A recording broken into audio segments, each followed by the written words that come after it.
Olá, cursistas, tudo bem? Sou Josiane Ferreira, formada em Administração e trabalharei com vocês a disciplina Trabalho Escolar e Teorias Administrativas.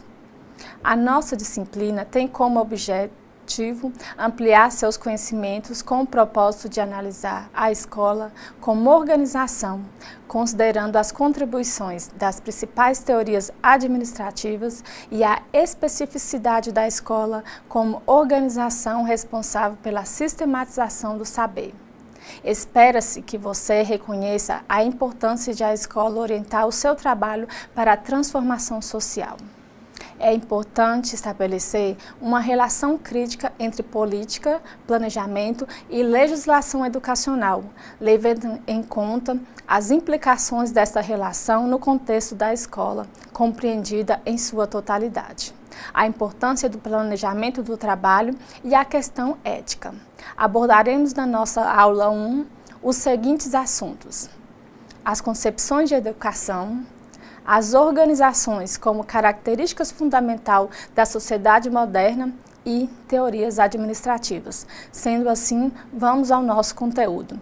As concepções de educação, a relação escola versus sociedades como ponto de partida e chegada. Vocês, cursistas, que trabalham na secretaria da escola, têm possibilidade de ter contato com diferentes pessoas que têm diferentes pontos de vista sobre o que é para eles educação. São pais que comentam que querem matricular seus filhos na escola para eles se tornarem pessoas melhores. Outros dizem que querem que seu filho adquira conhecimento para prepará-lo para um bom emprego. O que se nota é que cada um percebe a educação de uma maneira. Ela é montada pelo indivíduo, pelo que ele aprendeu, vivenciou e o que ele teve de acesso. Pode ser, por exemplo, que você tenha contato com pais que não tiveram acesso à educação e dão muito valor à escola e querem que seu filho forme e adquira um diploma. Na secretaria, é um local que, além de permitir a vocês conhecer o que os outros trazem sobre o conceito de educação, bem como também permite você ampliar aos pais, alunos e demais interessados a concepção de educação que a escola quer transmitir e trabalha para educar os alunos. Como vocês poderão perceber, a educação varia de um lugar para outro, de um tempo para outro e de uma instituição para outra. Essa necessidade existe fundamentalmente em função dos tipos de sujeito que cada sociedade deseja formar e das condições concretas de cada realidade social. Apresentarei as diferentes concepções de educação que convivem tanto na sociedade quanto no interior da escola. Faz-se necessário fazer essa reflexão sobre a relação escola versus sociedade, porque as diferentes concepções de educação não se encerram em si mesma, mas decorrem de determinadas visões de homem, de mundo e de sociedade. Aqui analisaremos apenas algumas das principais concepções de educação que estão vinculadas a dois grandes paradigmas, o paradigma do consenso e o paradigma do conflito. Mas, antes de falarmos sobre as concepções, irei conceituar o que é um paradigma. Os paradigmas são as realizações científicas universalmente reconhecidas que durante algum tempo fornecem problemas e soluções modelares para uma comunidade de praticantes de uma ciência. Um paradigma nada mais é a representação de uma estrutura de pensamento para a explicação e compreensão de certos aspectos da realidade. No discurso conservador do paradigma do consenso, dentre as várias teorias que explicam o fenômeno educativo, destaca-se aquela vinculada ao funcionalismo. O funcionalismo defende a necessidade da ordem social, bem como a reprodução das regras sociais pelos indivíduos, a fim de a sociedade perpetuar-se. Em primeiro lugar estão as estruturas sociais e não o indivíduo. Partindo da visão de sociedade e de homem, o funcionalismo concebe a educação como fator de equalização social, manutenção do equilíbrio social, vendo a educação escolar como salvadora de todos os problemas da sociedade, seja eles sociais, políticos ou econômicos. Um dos principais representantes dessa forma de pensar é Émile Durkheim. Para esse teórico, a educação pode até ser estabelecida pelo indivíduo ou grupo de indivíduos, a partir de seus interesses ou habilidades. Porém, ela só alcançará seus objetivos plenos se for realizada de acordo com os interesses que a sociedade estabelece como condições necessárias para a sua própria manutenção. Na visão funcionalista, a educação é reduzida a um mecanismo adaptativo do homem à sociedade, restringindo-se à mera transmissão de conhecimentos, fazendo com que tradições e regras sociais sejam defendidas, por exemplo, pela escola com o objetivo de manter o equilíbrio social. Ainda na visão funcionalista, encontra-se Karl Marx, que defendendo a necessidade de técnicas sociais para o planejamento de uma sociedade democrática, vê a educação como uma dessas principais técnicas. Para ele, a educação escolar é elemento-chave para o progresso social, devendo preparar o indivíduo para viver numa sociedade que seja o resultado de um planejamento democrático e racional. Outra concepção educacional é a escola nova, tendo como representante máximo John Dewey. Para John Dewey, educação não é a preparação para a vida, mas é a própria vida. Para ele, o indivíduo se educa através do processo ativo de construção e reconstrução da experiência, o que caracterizaria a educação como um processo fundamentalmente social. Ainda dentro do pensamento conservador de educação, tem-se os programas de educação compensatória. O discurso da educação compensatória vincula a necessidade de a escola compensar as deficiências resultantes do ambiente pobre em que vivem as crianças da classe trabalhadora. Defende o papel da educação como agente equalizador das desigualdades sociais, de deficiências que vão desde questões de saúde, nutrição, familiares, até outras de naturezas emotiva, cognitiva e linguística. Opondo-se ao modelo discutido anteriormente, o paradigma do conflito entende que toda a sociedade possui contradições internas fortes o suficiente para levar à sua própria superação. Os conflitos são vistos como necessários à organização social, pois eles estão presentes nas relações que os homens estabelecem entre si no mundo social. No paradigma do conflito, será abordado duas grandes concepções: educação como fator de reprodução cultural e educação como fator de resistência e transformação. Na educação como fator de reprodução cultural, temos um grupo das teorias educacionais denominado de crítico-reprodutivistas, que percebe a educação como fator de reprodução cultural.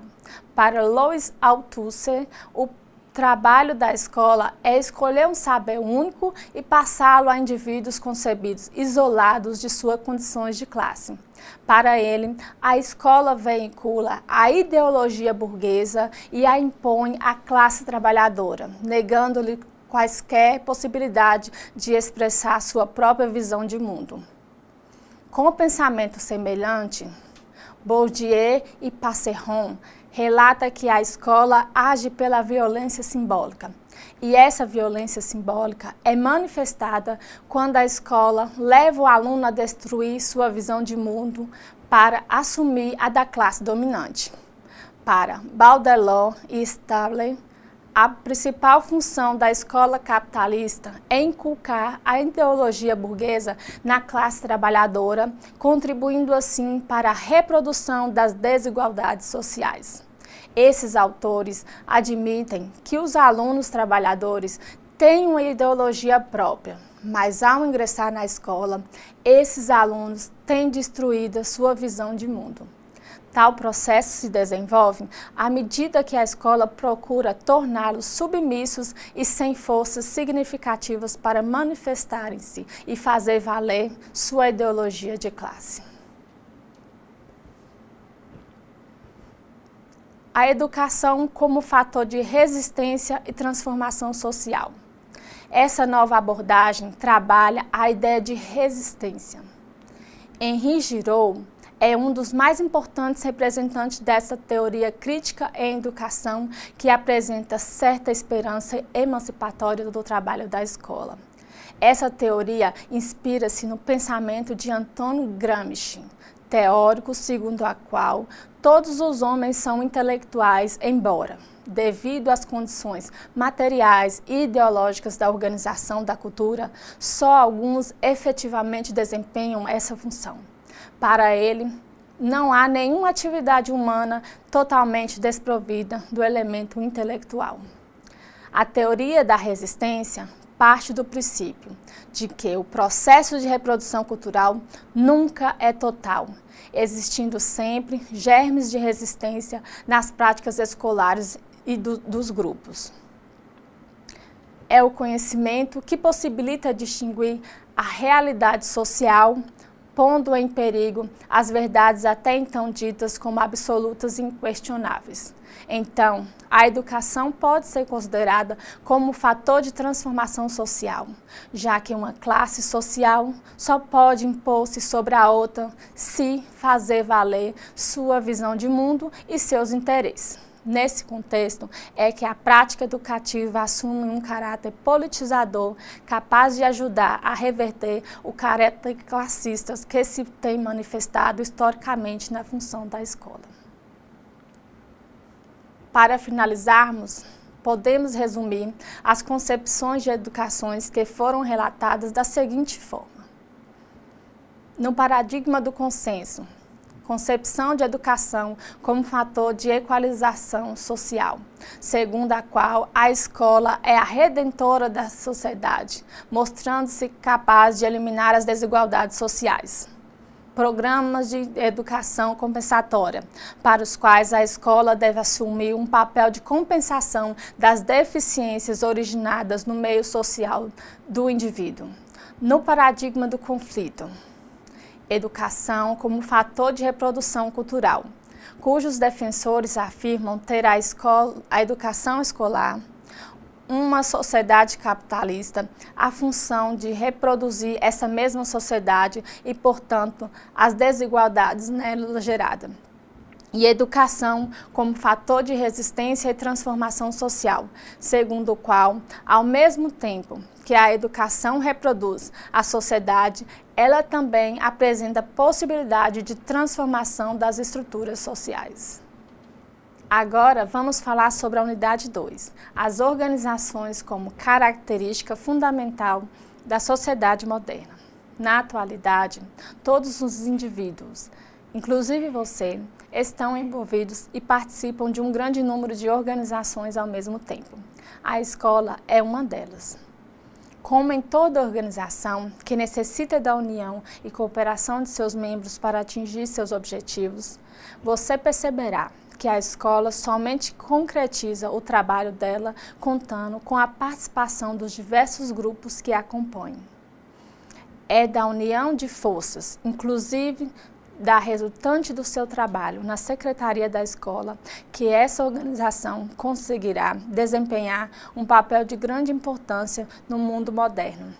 Formar indivíduos numa visão crítica, democrática e emancipatória. As organizações desenvolveram-se de forma associada à própria evolução da humanidade, acompanhando as transformações e para atender a necessidades humanas. Elas surgiram no contexto da Revolução Industrial do século XIX, quando as relações econômicas, sociais e culturais entre os indivíduos mostraram-se acentuadamente complexas. Nessa época, em que cresceu substancialmente o número de organizações industriais, a realidade mostrou aos proprietários das fábricas que cada vez mais eram criadas, que isolados, eles não conseguiriam conduzir nem controlar todo o trabalho produtivo de seus próprios estabelecimentos. É importante ressaltar, cursistas, que a partir do momento em que a sociedade se mostrou mais complexa, ela foi sentindo necessidade de procurar outras formas de os seus membros viverem. Nesse momento histórico, os homens já mostravam a necessidade de desenvolver processos visando a administração dos recursos e das relações criadas pelos grupos formados por eles.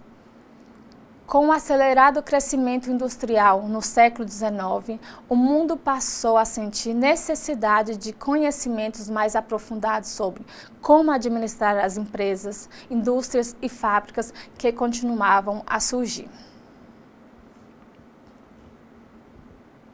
Em linhas gerais, as organizações correspondem a formações sociais articuladas com o número necessário de membros.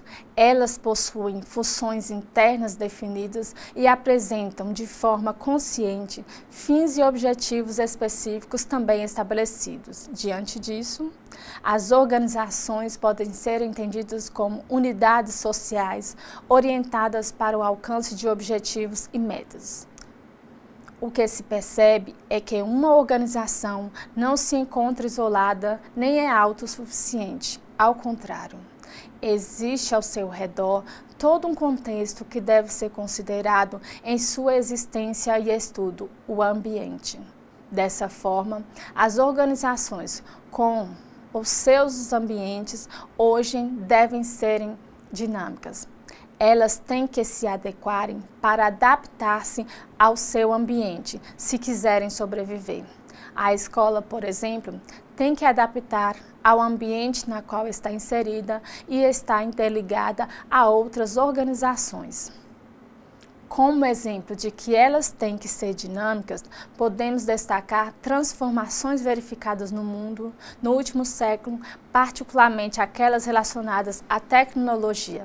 Fizeram com que as organizações, como por exemplo as escolas, também sentissem a necessidade de procurar acompanhar essas mudanças. As organizações podem ser classificadas como públicas e privadas, pequenas, médias e grandes, econômicas, políticas, religiosas, educacionais, de produção ou de serviço. Conforme a proposta dos autores que as discutem, elas podem ser classificadas de diversas formas. Etzioni, por exemplo, as classificam como: voluntários são aquelas nas quais os membros podem livremente entrar e sair com finalidade específica. São exemplos: igrejas, clubes recreativos e as organizações não governamentais, ONGs. Coercitivas são aquelas em que a coerção constitui-se na principal forma de controle sobre os membros, sendo exemplos prisões, entidades que abrigam menores infratores e hospitais destinados a atender pacientes psiquiátricos. Utilitárias são aquelas que têm como principal forma de controle sobre os seus membros a recompensa, a qual pode ser de naturezas diversas, sendo exemplos fábricas, bancos, repartições governamentais, empresas médicas, etc. As organizações também apresentam características que, conforme o autor Schein, seria constante interação com os ambientes, múltiplas funções e objetivos, presença de vários subsistemas interdependentes em interação dinâmica, existência dentro de um conjunto de meios ambientes dinâmicos, presença de vários elos entre a organização e os seus ambientes, ausência de autossuficiência e de independência nas organizações e realidade construída. A escola, devido à sua natureza de atuação, acaba por assumir características distintas de outras organizações. Os fatores que distinguem a escola das demais organizações são: promover o desenvolvimento de capacidades cognitivas, operativas e sociais dos alunos por meio de conteúdos sistematizados, propiciar condições para fortalecer a subjetividade e a identidade cultural das pessoas, preparar para o trabalho e formar para a sociedade tecnológica e do conhecimento, formar para a cidadania crítica sujeitos que interfiram na realidade, visando transformá-los e não apenas integrá-los no mercado de trabalho. Desenvolver a formação dos indivíduos para valores éticos, qualidades morais, traços de caráter, atitudes, convicções humanitárias de solidariedade.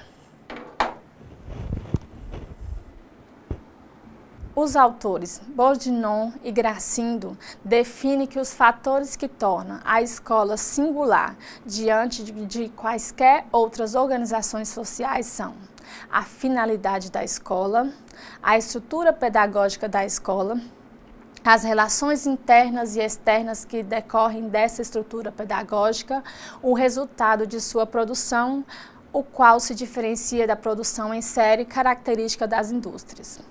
Conforme estes mesmos autores, a produção da escola, diferente de outras organizações, não tem sua qualidade definida na padronização, mas na produção de seres emancipados, autônomos, não automatos e na produção da equidade e da justiça social. Agora, iremos estudar a última unidade desta aula, Teorias Administrativas, Fundamentos Conceituais e Históricos da Administração. As teorias administrativas, muitas vezes, também são chamadas de teorias das organizações ou teorias organizacionais, cujo objeto de preocupação mais geral são as práticas desenvolvidas nas organizações, elaboradas em momentos históricos distintos e para serem aplicadas em diversas organizações como empresas. Essas teorias acabam repercutindo também sobre a administração escolar, visto que a escola é uma organização e, como toda organização, deve ser bem administrada. Todavia, é importante reiterar que as teorias administrativas não devem ser aplicadas sem uma análise crítica à escola, em função da especificidade que esta apresenta em relação às demais organizações.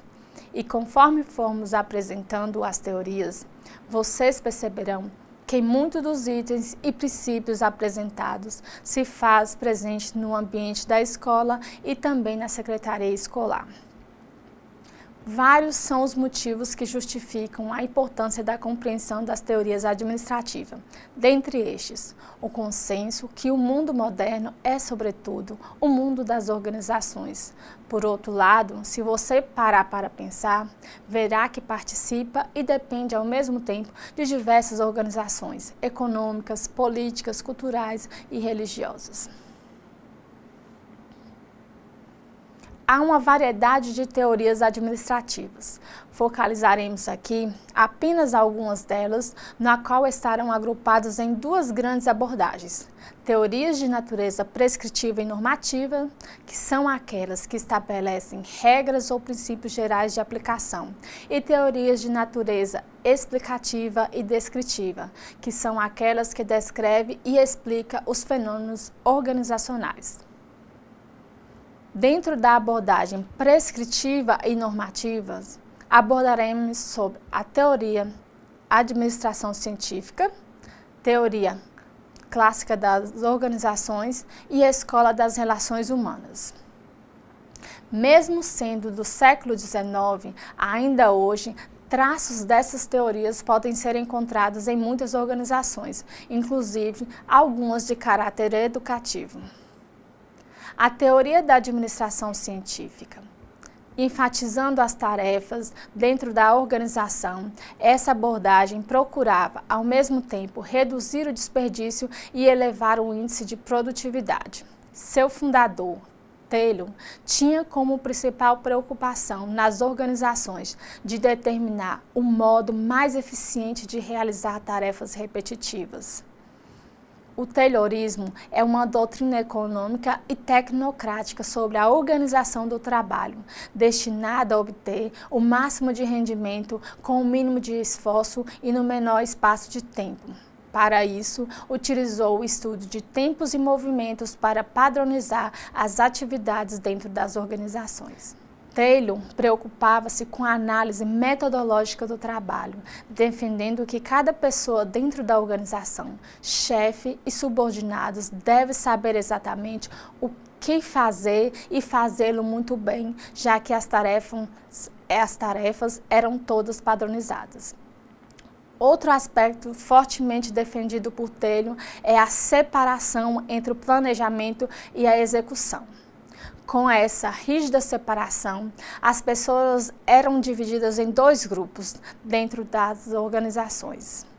Umas poucas que pensam o que será feito e determinam as tarefas, bem como a forma de realizá-las, e outras que constituem a maioria que se limitam a obedecer às ordens que recebem.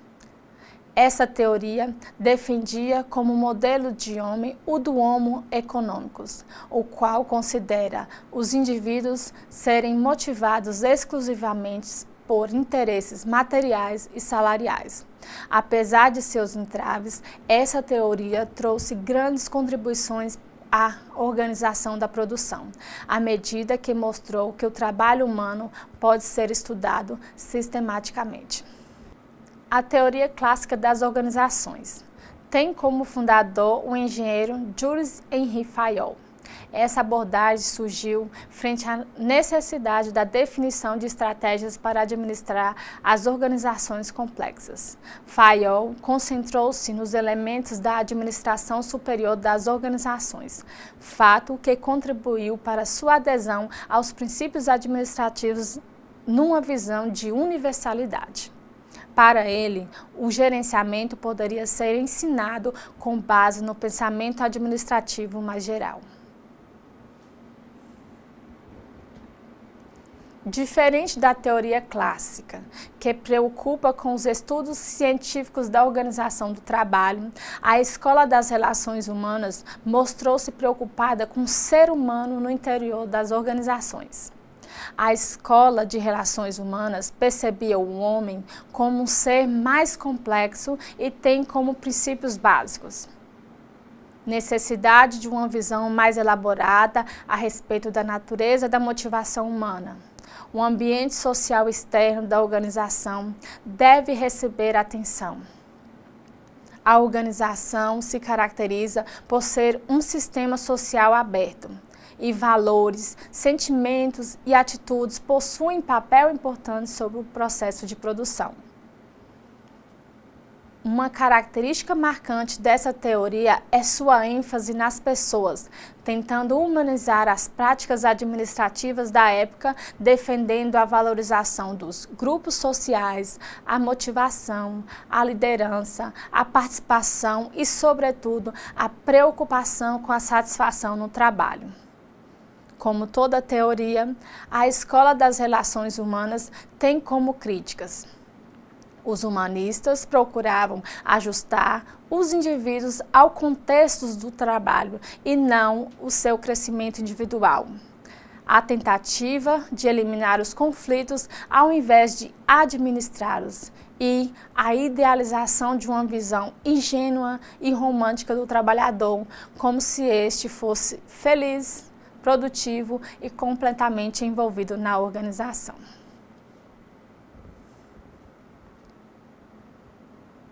buscando entender o comportamento dos indivíduos dentro das organizações numa abordagem descritiva e interpretativa, iremos falar sobre as teorias comportamental, da burocracia e da contingência.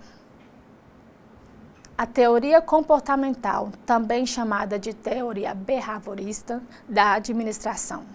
Sua preocupação fundamental é tratar do comportamento humano no ambiente organizacional.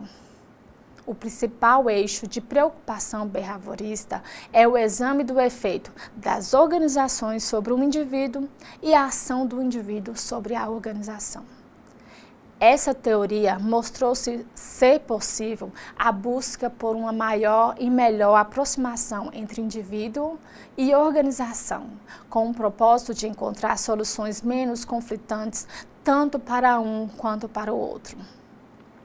Para alguns estudiosos, se não fossem os avanços da teoria comportamental, é possível que ainda nos dias atuais as organizações revelassem dificuldades de descobrir formas de aproximar as pessoas dentro dos estabelecimentos. Por último, vale destacar que, para essa teoria, não é somente o administrador que toma as decisões.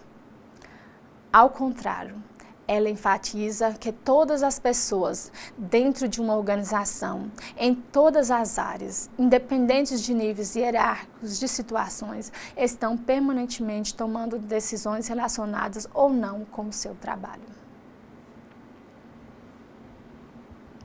A teoria da burocracia foi sistematizada por Max Weber, que realizou aprofundados estudos sobre as características organizacionais, focalizando o modelo burocrático.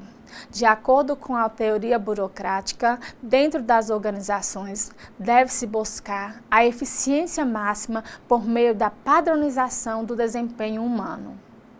Ela impõe sobre as pessoas uma permanente fiscalização, de forma que as atividades diárias sejam executadas com rigor e dedicação.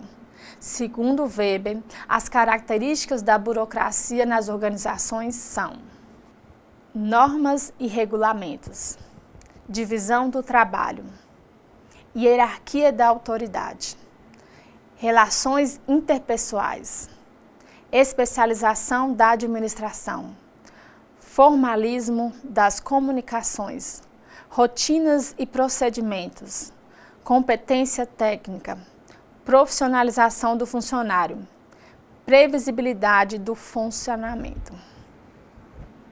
A crítica formulada a essa teoria é ignorar os sentimentos e a motivação, encarar as organizações como se nela não existissem seres humanos, mas sim máquinas incapazes de usar a razão, a sensibilidade e criatividade. Como última teoria dessa abordagem, vamos falar sobre a teoria da contingência. O momento histórico no qual surgiu essa teoria era caracterizada por um período de aceleradas transformações. Diante desse ambiente de transformação, não havia como defender a generalização dos princípios administrativos para todas as organizações, visto que essas passam por profundas mudanças em tempos e níveis variados e que cada situação vivida pelos seus membros é única. A organização é concebida como um sistema aberto, no qual elas passam a perceber que mantém transações e intercâmbio com seu ambiente, percebendo que tudo o que ocorre externamente passa a influenciar internamente no que ocorre na organização. A teoria da contingência é o resultado de muitas pesquisas desenvolvidas visando a encontrar estruturas organizacionais mais eficazes em determinadas circunstâncias. Lawrence e Losch, que são os principais representantes que realizaram estudos objetivando saber como as empresas deveriam comportar-se agindo com eficiência e determinação diante das questões tecnológicas e de mercado. A teoria da contingência ou teoria contingencial defende que não há nada de absoluto nas organizações ou mesmo nas teorias administrativas.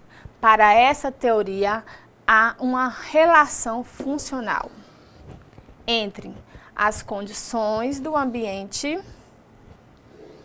e as técnicas administrativas apropriadas para o alcance eficaz dos objetivos de qualquer organização. Um dos princípios nos quais se fundamenta a teoria da contingência é a não existência de uma maneira única de a organização melhor funcionarem. Ao contrário, as organizações precisam estar sistematicamente sendo ajustadas às condições ambientais, já que não há nada de absoluto na origem ou princípios de organização. Uma das grandes contribuições da teoria da contingência foi a demonstração do princípio de que, para administrar uma organização, é preciso encontrar o seu modelo próprio, pois não há uma fórmula pronta e acabada. Não existe uma regra geral que possa servir para todas as organizações. Cada caso deve ser estudado e desenvolvido, sendo que a dinâmica da administração não permite que se utilize um padrão igual para todas as organizações. Visto que cada organização é única, ela traz a ideia de que, dentro das organizações, não há nada de absoluto. Tudo é muito relativo e contingencial, incerto, indeterminado. Na escola, também temos uma realidade assim. Não está por definitivo e acabado, pois tudo está por fazer. E cada escola, como sendo única, tem que buscar seu estilo próprio de administração. E a escola, o que tem a ver com tudo isso? A escola, apesar da especificidade de sua produção, ela vem sendo influenciada pelo pensamento administrativo, seja do ponto de vista da organização do trabalho e da gestão educacional no Brasil. É possível identificar tendências históricas da influência dessas teorias. De acordo com Teixeira, essas tendências se caracterizam em relação à gestão da escola, sendo basicamente três: tendência conservadora, tendência democrática e tendência gerencial. Vejamos cada uma dessas tendências. A tendência conservadora tem suas raízes no modelo tradicional da organização escolar, burocrática, hierarquizada, rígida e formal. Esse modelo enfatiza a obediência às normas, valorizando a obediência às regras e ao formalismo em detrimento, por exemplo, do aperfeiçoamento profissional. Essa tendência da administração escolar mantém relação com as teorias administração científica e teoria clássica. A tendência democrática. Essa tendência perceberá a escola como uma organização em constante construção, um espaço público no qual devem ser expressas as opiniões e interesses dos diversos grupos que formam a escola. Em relação à tendência gerencial, em linhas gerais, podemos dizer que essa tendência busca não a qualidade do ensino, mas, sobretudo, a qualidade do gerenciamento da escola em suas diversas áreas de atuação, além de enfatizar o controle dos processos escolares. As teorias administrativas apontam um rumo para o funcionamento das organizações, inclusive para a escolar. Dessa forma, podemos concluir que o trabalho da escola não acontece no vazio, mas mediante situações concretas e ações de indivíduos. Assim, finalizaremos nossa primeira aula. Abraços, até a próxima.